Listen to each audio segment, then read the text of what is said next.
surprise some people by jumping into the mayor's race. And so could you talk about what was on your mind? Actually surprised and disappointed some people by jumping into the race. But I have been an alderman for 8 years, and I've worked very hard for the ward and in turn for the city. I loved being an alderman, but it was a very, very frustrating job. There's so much that needed to be done and continues needing done in Ward 2. And you, as an alderman, as a lone alderman, it's difficult to get work done by yourself, especially with the magnitude that needs to be done. Economic development was one of my priorities when I ran as alderman. But I realized that without the cooperation of the mayor's office, that's just not going to get done.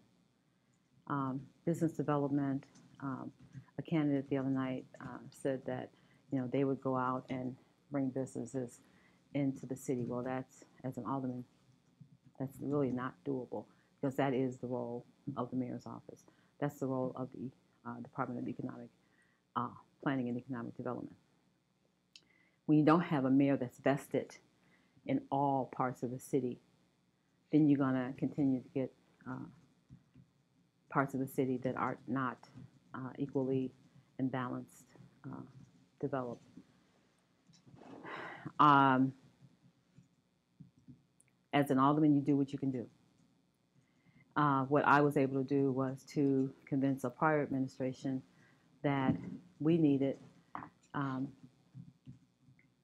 to not only board dilapidated properties, but we needed to, at some point, if there was a county sale, we needed to own and work in cooperation with the county, buy those properties, own them, tear those down that needed to be torn down, allow those that could be rehabbed to be rehabbed. But we own them, and we could ask for proposals from citizens to tell us what do you want to do with these properties. We'll sell them to you. What do you want to do with them?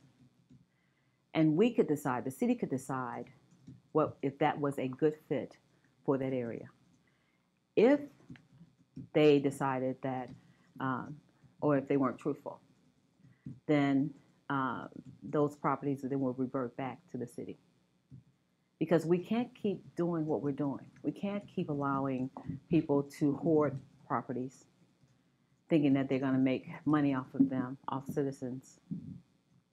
And then it's a cyclical thing. They keep renting properties. They don't take care of them. People live in conditions that nobody should live in, while landlords are living in Hawaii or places outside of Springfield. We were able to do that. However, during this administration, there was no real effort to get that information out to people, to encourage them to submit proposals to do just that. Working with Springfield Project, Neighborhood of Hope, we were able to, because that process was in place, they were able to land bank, buy properties from the city with a plan that there would be redevelopment, revitalization in that area. People would buy those properties from Neighborhood of Hope and build homes, because that's what builds communities. Communities are built by people who buy homes to live in, to grow the community. This administration was not even aware that that program was going on. That, in and of itself, makes a huge statement about how the city is run. As a mayor, you cannot be a mayor of the city and not know what's going on in every single sector of the city. That means working conjunctively with each and every alderman. I am an alderman, and I know probably more that's going on in this city with regard to wards than the current mayor does. That doesn't make any sense. I travel all over the city. We've got a plant, the Pillsbury property. That is probably the most blighted area of the city. It began the process of blight during Houston's first administration. Nothing has changed. We got the old Hobbs building in Ward 2. That is a structurally sound building. Why is it continually to sit empty? Which Why? building is that again? Hobbs over on Ash and Okay, and okay. and 11. It's a huge property. Why is it sitting empty? Is Pillsbury Ward 3? Yes, it's Ward 3. You know, and I could list properties like that across the city since the Houston administration. And he says, well, you know, are we better off? Well, some are, most are not. He talked about how many buildings he's torn down in various neighborhoods today. You know, it's like triple the amount before. Does that not help? Did he do that? Or did the alderman vote to allot money to do that?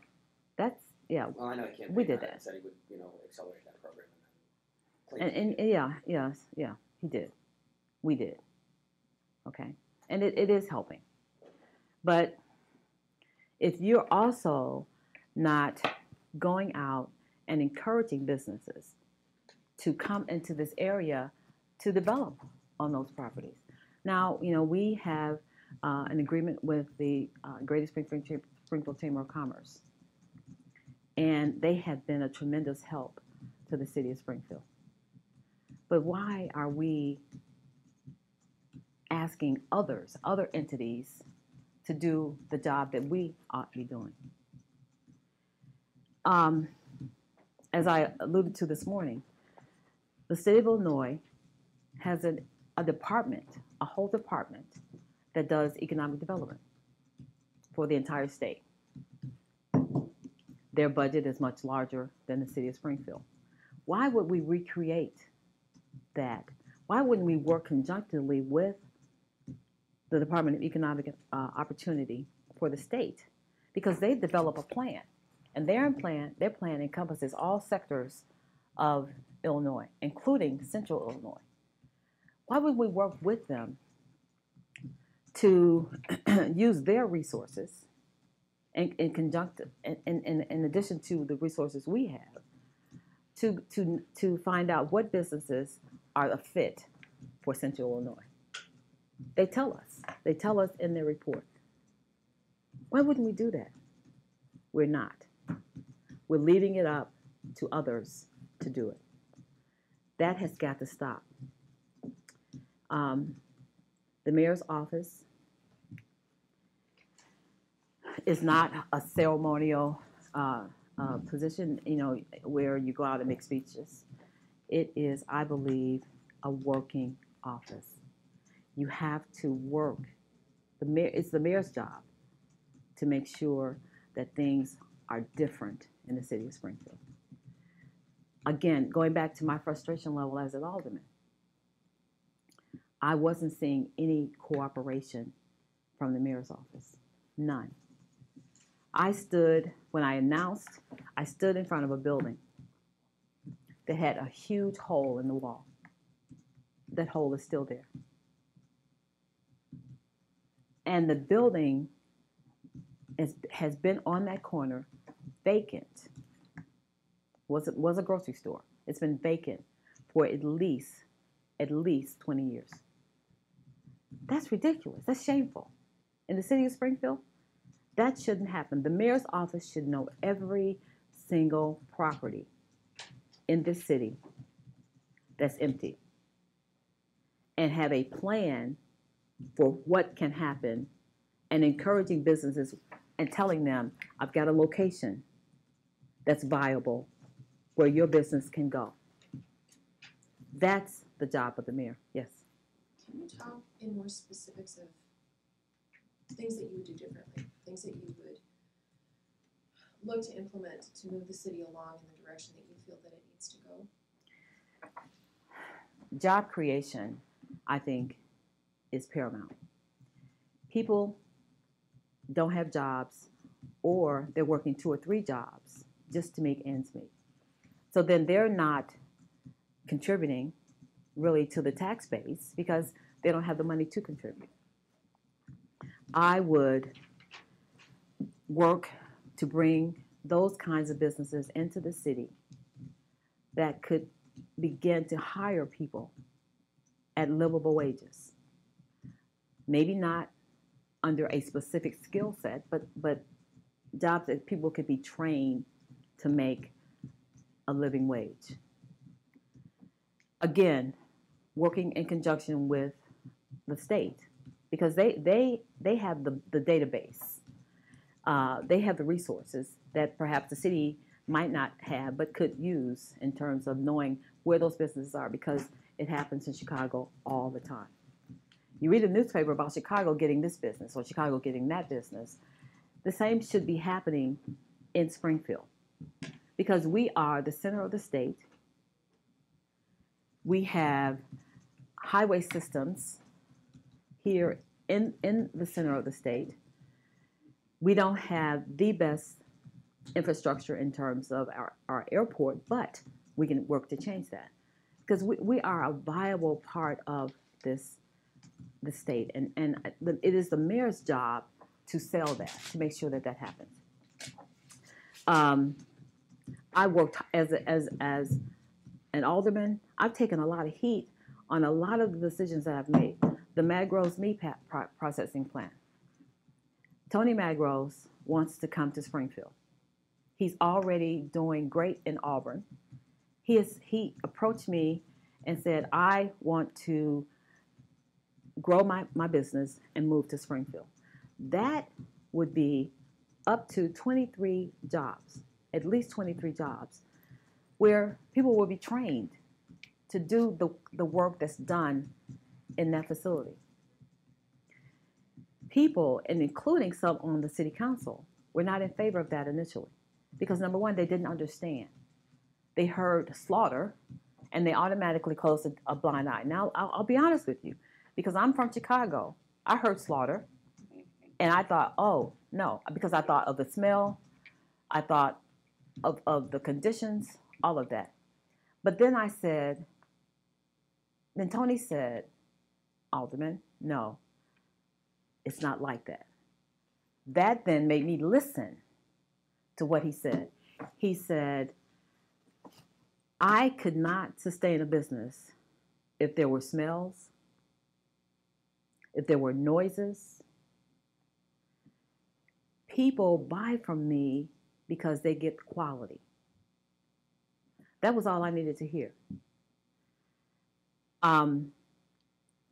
I set up meetings with neighborhood associations to try to explain to them so that they knew they had the facts.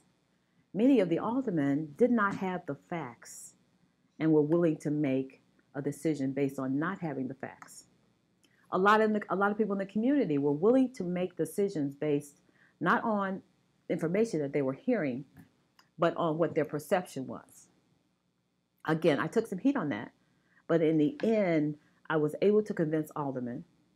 Tony was able to convince aldermen. Tony was able to convince many in the community that this will be a good business for that part of the city. Did you hear from the mayor's office during No, that process of not one decision? word. Not one word. Again, the mayor should have been at every single neighborhood association. He should have met with Tony to know exactly what that business was and what it would bring to that community. That's what a mayor does. Just in general, you clearly are not happy with the communication level between the alderman, or at least yourself and the mayor. How much is there? Are there phone calls? Is there ever a one-on-one meeting, or has that not happened? I've had one-on-one meeting with the mayor. And when was that? When he first came in. And everything that we talked about never came to fruition. We talked at that meeting. We talked about affirmative action plan. We talked about the hiring or lack thereof in the city. We talked about CWOP. He was forced to have his human resources director draw up an affirmative action plan by Alderman Turner. He was forced. He didn't do that on his own. He was forced. Now, when you hire somebody who has a background, as the human resource director has, in affirmative action and equal employment, and I was excited because I'm like, okay, he understands. He knows what human resources need. He knows what the city needs. But it was all for naught because she did absolutely nothing until she was forced to. And I'm not even sure that she now fully understands that role. I think she's coming from a very small company who probably didn't even really deal with equal employment and affirmative action. Again, the city, the mayor needs to be intimately involved. And so it's not fun and games. It's not ceremonial. The office of mayor is a working job. You don't just go to meetings. You're working with each of the aldermen to make sure that their concerns, albeit the concerns of those individuals that they represent, are being met and are being addressed. What would you do as mayor, having been on the other side and then seeking the office of mayor? If you were elected and are running the entire city, how would you go about making time for the aldermen or communicating better? Like, what's the answer to that? How do you make that happen? You have to meet with the aldermen. And in turn meeting with the aldermen, you've got to go out and meet with the aldermen as they meet with their constituents. So that their constituents know, not only do I have the ear of my alderman, I've got the ear of the mayor. Because the mayor is working with my alderman to make sure that my issues and concerns are addressed. My entire cabinet, economic planning and economic development, public works, CWOP, all of them will go with me into the community and make sure that we deal with issues. How do I know it works? I know it works because under Davlin's administration, when we were talking about raising taxes to deal with the infrastructure issues, to deal with sidewalks, to deal with sewers, we took the public works director and the alderman met out in the community with people, telling them what our plans were, what we were going to do, and why it was important for them to support it, why we were going to be raising their taxes. We did that, and people appreciated it. People were willing to say, I don't like having my taxes increase, but because you've come to me and you told me exactly what you're going to do, and I know that it's going to benefit me and the city, I'm okay with it. And that's what happened. What we also did was we told them, these tax dollars will only be used for infrastructure. Later on, some aldermen began to go and dip into that fund and use it for other things.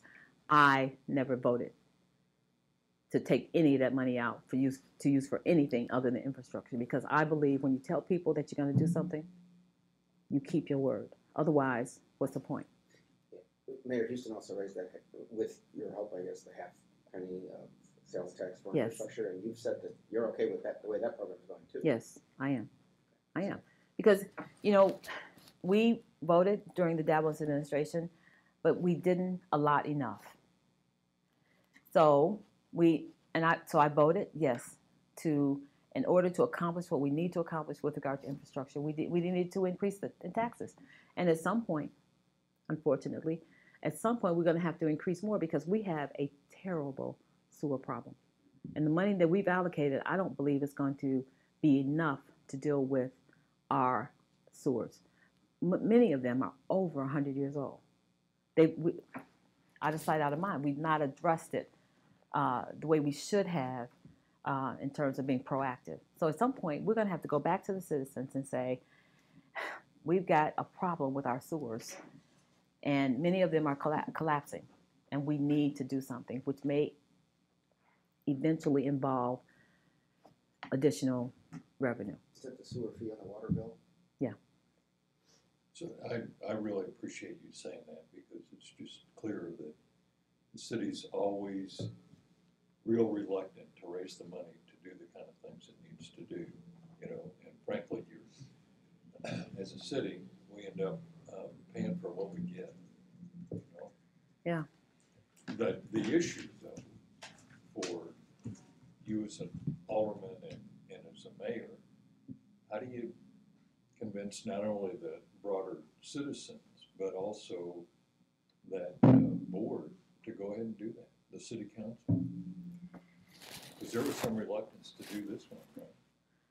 There was, but when you can drive down streets Yeah. and you see huge holes because a sewer has caved in the dead of winter, and people in that area are without water, that's all that's the only picture you have to paint. If you don't think that this is a problem, it will when it hits your area. And it's coming. Whether you want to believe it or not, it's coming to your area. Because again, our sewer system is over 100 years old. And when anything that's that old, if you don't do something to repair it, it's going to collapse. When you put the information out to people and you explain why it's necessary, people are much more willing. They may do it kicking and screaming, but they're more willing to accept it if you tell them why. If you don't sit in your ivory tower and say, well, this is what we're gonna do, and we're gonna raise your taxes to do it. People want, why? Why are you doing that? But if you tell them, it's all about communication. Are city pensions also going to require some kind of new revenue? You know, unfortunately, yes. Now, I'm in favor. Well, I'm in favor of continuing to make payments like we're making them. Okay, because at this point, I really don't want to go to the citizens and increase property taxes to deal with the pension balance. That's not the right thing to do. We're making payments. We're not behind in any payments. And if there's an opportunity to make additional payments, we should do that too. But only if there's an opportunity. We shouldn't just do it as a matter of course. We should do it when we look at everything else that we have to pay in terms of our bills. And if there's anything extra, it's no different than a household. You know, you pay your bills, and then you look at your budget to see if there's anything extra that I can add to certain bills. That's when you do it. You don't just automatically say, well, I'm going to add $1 million extra here, even though I've got other things that are coming up. You don't. That's not how you run a household. That's not how you run a city. At this point, though, the citizens of Springfield do not deserve to have another tax increase. They absolutely do not. So you said we need more money, but not now? We can't do it right now. As it relates to pensions, we can't not. I will not go to the citizens right now. But within 4 years, likely? It's a possibility.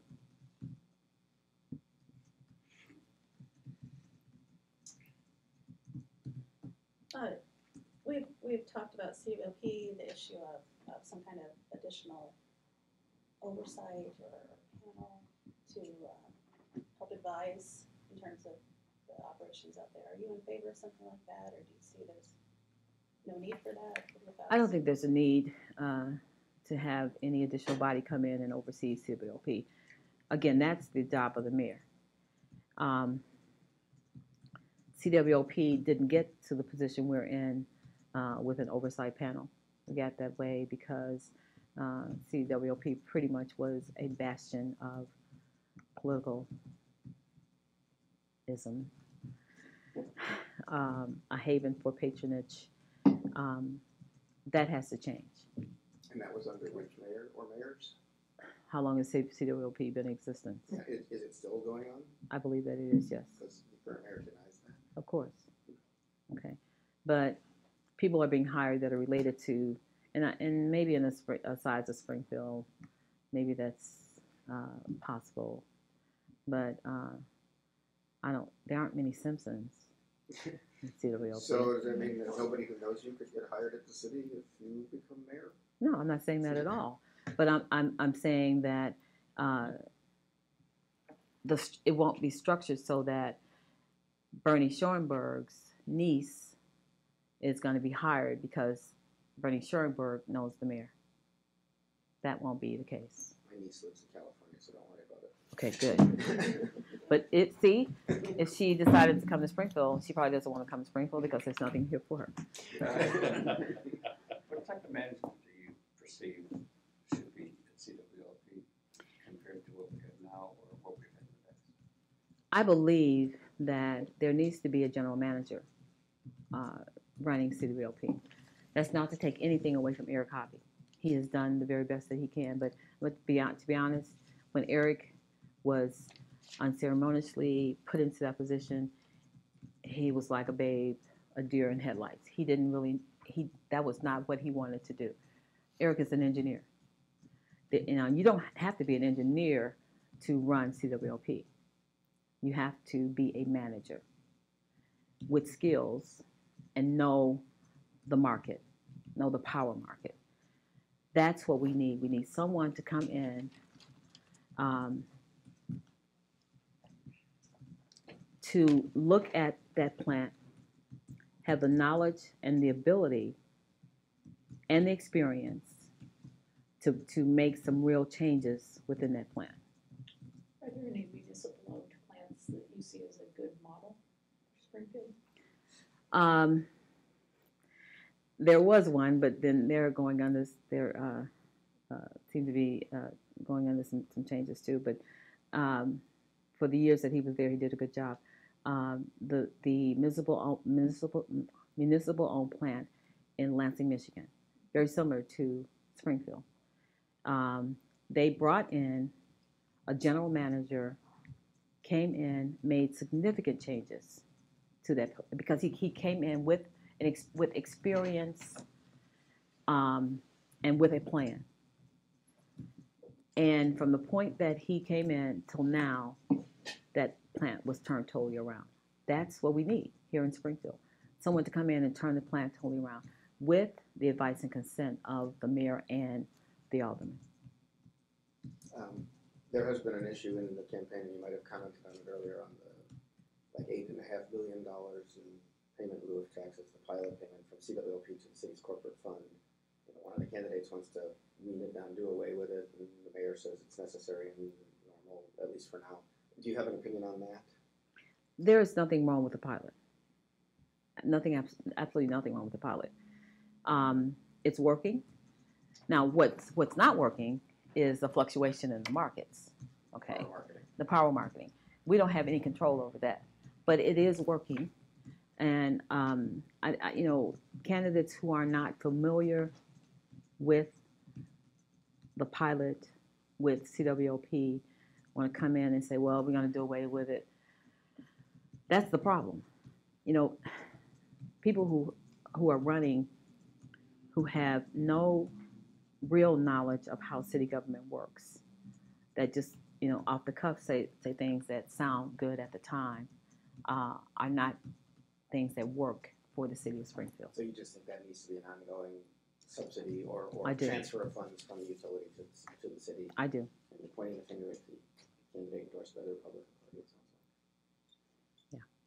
like. There's been a lot of discussion with regards to the need to improve race relations throughout the city, and that's been going on for many, many years, as well as the concerns over minority hiring not being at the level where it should be. What are your thoughts on that, and how do you see that improving if you're When I'm mayor, 90% Caucasian employees in city government. It's not good. I don't believe anybody can say, when you have a city hiring authority, human resources, that doesn't even have a process whereby minorities can be, it can determine who the minorities are so that they can at least be interviewed. Everybody talks, well, and I'll get aldermen who will say, we only want to hire the most qualified. Well, if I don't get an interview, how do you know I'm not the most qualified? You don't. There's no mechanism in place to even allow that to happen.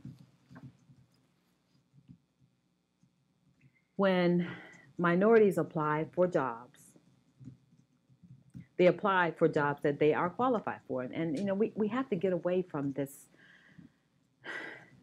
notion that when it comes to minority employee or applicants, we want the most qualified, but everybody else, you just apply. Because, and the whole notion of affirmative action came about because of that. Under affirmative action, the goal was to allow for minorities to be considered for positions that they and everybody else qualified for, and women. Now, somewhere along the line, to disrupt or destroy that whole notion of affirmative action, because people didn't like it, people were brought in that were not qualified for jobs. Because then what happened was that destroyed that whole notion of qualified individuals. But that was never the premise under which affirmative action was put into place. Affirmative action was put into place to give minorities an opportunity to apply for and get jobs. The same needs to happen within city government. The opportunity to apply and interview for jobs that are held in the city of Springfield. How does affirmative action deal with two applicants who are both equally qualified in a situation where there's, like Springfield, an insignificant level of people of color? Mm-hmm. So how's an organization then make the decision with those two equal applicants? You have a plan. You have a plan. And that plan involves looking at your workforce to determine where you're low. For instance, officials and managers would be managerial positions, professionals, technicians, service entities. I think there are 5 categories. You look at where there's underutilization, and that's key. Where you are underutilized for minorities and women in your workforce. So therefore, if you have a workforce in officials and managers, say you have a workforce of broken down, you've got 30%. You've got 55% Caucasian males, you've got 10% women, or whatever, and maybe 5 or 6% minorities.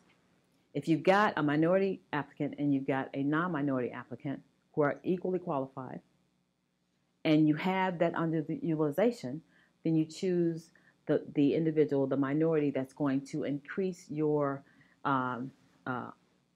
efforts in terms of dealing with your underutilization. That's how you deal with it. That's fair and that's equitable. And there's nothing wrong with that. That's how the process works. I know that because I've been an equal employment affirmative action officer. That's how it works. Specifically, could you talk a bit about the police department? It's been an issue with them in terms of trying to get a more diverse police force. How's the city doing on that? What would you do differently? And can you also just talk in general about how the police force is doing right now in terms of relating to all aspects of the community? There is definitely a need to increase diversity within the police and fire department. Recruitment is is key to dealing with that. Now, what I'm finding over the years, unfortunately, policing has become less and less of a noble profession in the African American community, and that's unfortunate, and that's something that needs to be addressed also, and it's something that a mayor needs to also work with the community to address, and you address that by community policing in its strictest sense of the police getting out in the community and working in the community. You have to recruit. You have to use resources that are available to you to assist you in that recruiting effort. There is an organization, a statewide organization called NOBLE. It's the National Organization of Black Law Enforcement Officers. They are a group, again, that's a nationwide group. Why wouldn't we use that resource to assist us in recruiting African Americans to apply for positions and get them on the list for the police department? Are you sure we have not, or can you as an alderman make any? To my knowledge, we have not reached out to that organization, and I know that because I know members of the organization who have said to me, Alderman, we've made advances to the chief, and we've not heard anything. Now, the chief, I believe, takes his marching orders from the mayor. But we need to do that. We need to increase our presence in the schools, not as an enforcement tool in terms of going into the schools, but increase our presence to do more programming in the schools, to encourage African Americans, women, because we need more women police officers too, to become police officers and to let them know that it is indeed a noble profession, that it's okay to be a police officer. And you do that, again, you have to be in the community, not just the African American community, you have to be in the community all over the city.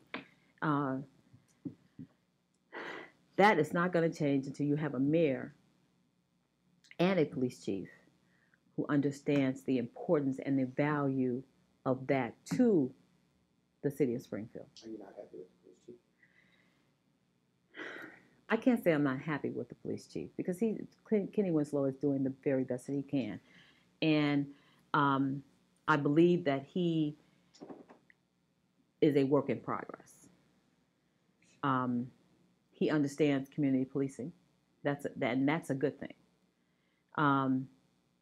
What I would like him to do more of is to increase his efforts in terms of recruitment and using the resources that are available to him, and even finding out what those resources are. And when you said that there's this perception in the African American community that it's not a noble profession, or at least in some parts, is that the Ferguson effect, or what are you talking about? No, I think that has more to do with how African Americans are treated by police officers, and that's another key factor.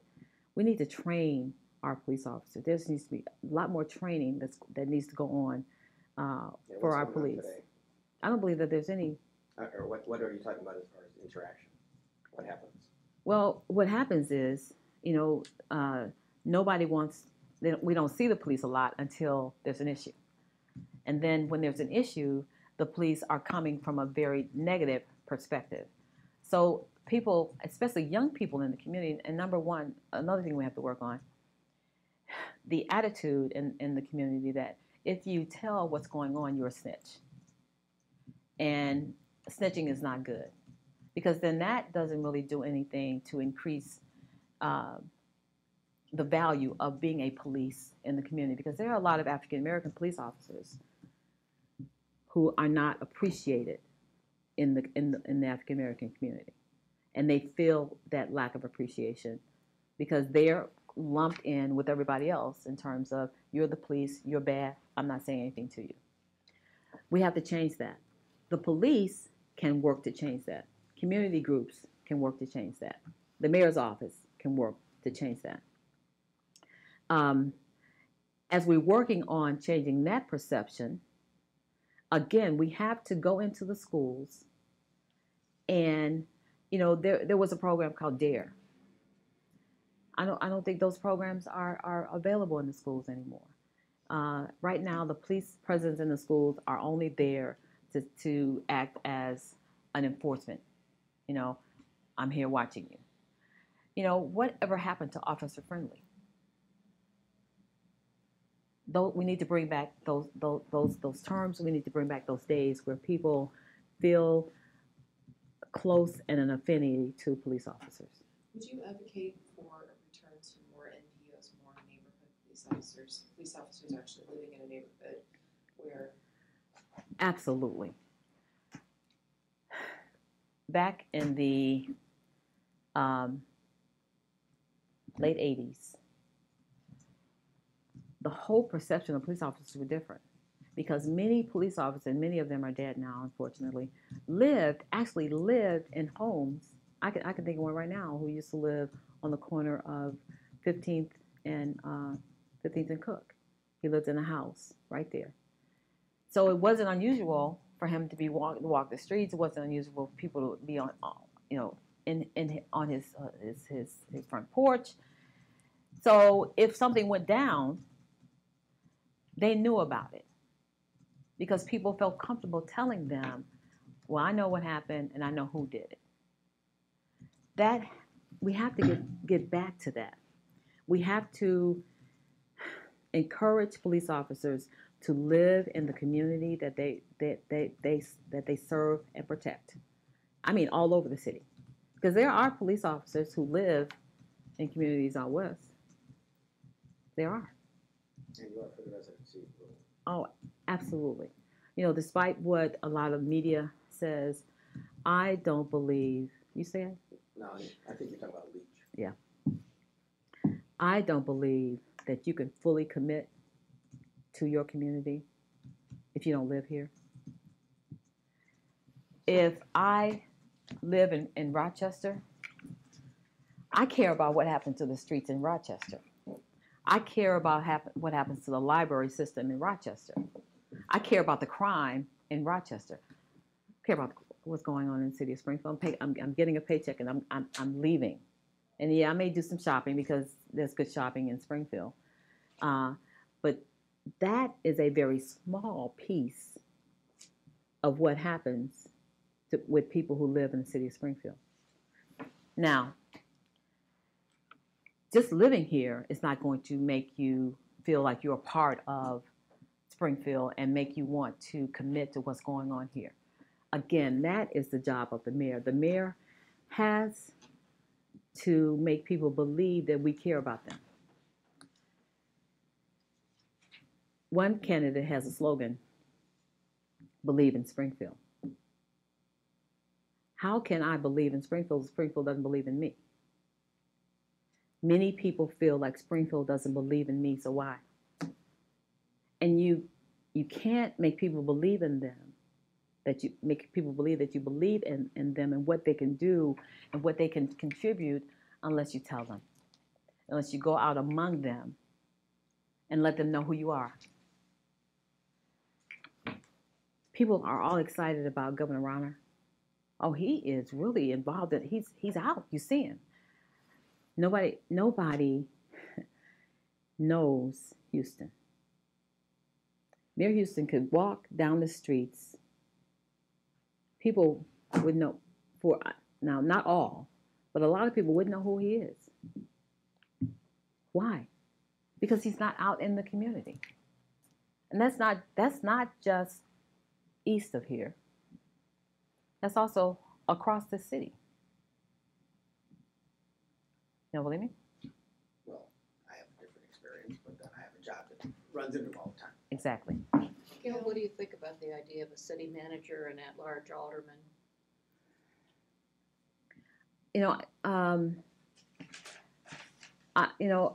I'm not in favor of a city manager nor at-large alderman, and primarily because,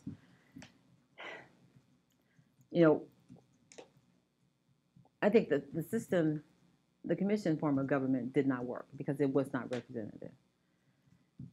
The current system that we have has only been in place for 20 years. about that. 25, Yeah. yeah, close to. Okay. And I believe that it works. I believe, and could it work better? Yes, it could. But I believe that the automatic form of government, as it is, in terms of there being 10 wards, is representative of uh, and allows representation of citizens in Springfield. A city manager, as I believe it, would be a job that would be unnecessary if you've got a strong mayor who is working throughout the city. Now, the mayor's job is difficult if it's done right. And it is, Mayor Houston says it is 24/7. You're absolutely right, it is. And if you're doing it the right way, you don't really need a city manager. Now, Decatur seems to work because it does. But Decatur, I believe, is smaller than Springfield and doesn't have the kind of issues that Springfield has. And it has ADM. It has what? ADM. ADM. Yeah. And what does that have to do with the city manager? Well, ADM in terms of an employment source. And it really doesn't have anything directly to do with the city manager, but it has something that Springfield doesn't have in terms of manufacturing. And we're never going to get back to that level of manufacturing, so we can't go there. But I don't believe that we need a city manager in order to effectuate the kinds of things to happen that we need to happen in Springfield. And then the alderman at large. In addition to wards, I'm not saying replace the current ward system. You know, I think, again, the system that we have, I believe works. I think an alderman at large would only add just another, I believe, unnecessary tier to the mix. And I'm not really sure where that individual, if he or she's at large, what area and where they would come from in terms of representation. That I think would kind That's of the whole idea. It's at large. It represents the entire city, not a district. right. But then we kind of get back to the commission thing, and where, because the commission was kind of like at large, and it ended They up. ran departments. but This doesn't run departments. It simply represents. Well, it's Right. I don't mean to beat a dead horse. No, but well, Just I asking. I just That's don't all. think it would be a good On idea. structure, some of the other candidates have said that they don't like the committee of the whole. They think there should be individual committees, at least over some things like utilities, maybe public safety, as used to be, which caused a lot more meetings for aldermen. But do you have any opinion on that? Not only did it cause a lot more meetings, and that was okay for aldermen, it also added to overtime for staff, and that was really why. Yeah. Now, let me say this: as an alderman, I was on 3 committees, but I attended them all because I needed to know what was going on in all of the committees so that I could vote intelligently on anything that was coming out of those committees. How many were there? Like 6? There were 6. Now, the idea of the committee of the whole, I think it was excellent because now we all come together, we all look at each ordinance, and we all deal with them together. While the other structure was okay, I was still at the meetings. And I think many of the aldermen were at all of the meetings because, again, if you're not at the meeting, you're not privy to the discussion. So when those ordinances get to the city, the council as a whole, you really are voting on what somebody else Well, an advocate for going back to the individual committees is you could hone in on certain issues, because now you just get a surface view of everything and not in depth on anything, or something like that. And I don't believe that's true, because if you're doing the job the way you're supposed to do it as an alderman, you between the time that we get those ordinances and the time that they come up for discussion at the committee of the whole, you should be doing your research. I hate to say this, but Alderman McMiniman is a model alderman, and because he doesn't. Would you have one-on-one meetings with him? Yeah. No, just kidding. Yeah, I would. I'd have to, but that's what you do. You take the time when you get the ordinance on Tuesday. You read it, you research it, you ask questions. You're supposed to ask the questions before you get to council to find out everything you need to know with regard to that ordinance, and then you're able to deal with it at committee of the whole. So that's what you're supposed to do. So I don't believe that segregating them again into different committees would effectuate that. We're kind of on our time. Is there anything that we didn't cover that you had hoped to visit with us about, any issues, anything on the platform? No, I truly hope that this race is not going to be about political affiliation, because I think we do our citizens a disservice when we, in essence, tell them that you ought to vote for this party or you ought to vote for that party, not the person who is running in this race. The reason why I believe we went to an automatic form of government where it was nonpartisan, and people seem to forget that. They seem to leave out the nonpartisan part of it. Because people, I would want to say that the majority of individuals under the commission form of government were Republicans. So Democrats weren't being represented. They were all white, so minorities weren't being represented. So other areas of the city weren't being represented. Under the automatic form of government, the idea was that everybody, every citizen would have equal representation, not based on party. So what happens is, and I believe, those individuals who have been endorsed by the party, does that mean if I've been endorsed by the Republicans that as a Democrat you're not going to service me? Does it mean if I've been endorsed by the Republicans as a Democrat you're not going to service me? It sends that message. That's the wrong message to send to the citizens of Springfield, because when I ran the first time and I was knocking on doors, one guy in particular, I remember him well, he says, well, are you a Republican or a Democrat? And I said, sir, when you call me with a problem, I'm not going to ask you that question. I'm just going to provide you with the services that I believe that you need at the time that you call me. We cannot continue, again, we can't continue doing things the same way and expecting a different result. We can't continue to endorse people and expect that they're going to do something different, because they're not. They're absolutely not. You know, I'm not going to say anymore now. Thank you. Do you consider yourself, by the way, I mean, you voted Democratic in recent primaries. Do you consider yourself leaning that way now, or independent, or which? I consider myself to be a citizen who understands the value of voting. I try to make intelligent choices by picking the individual that I think will do the best job. Have I voted for Republicans? Yes, I have. Have I voted for Democrats? Yes, I have. If there were independents running who were giving the message that I thought that was of value, would I vote for them? Yes, I would.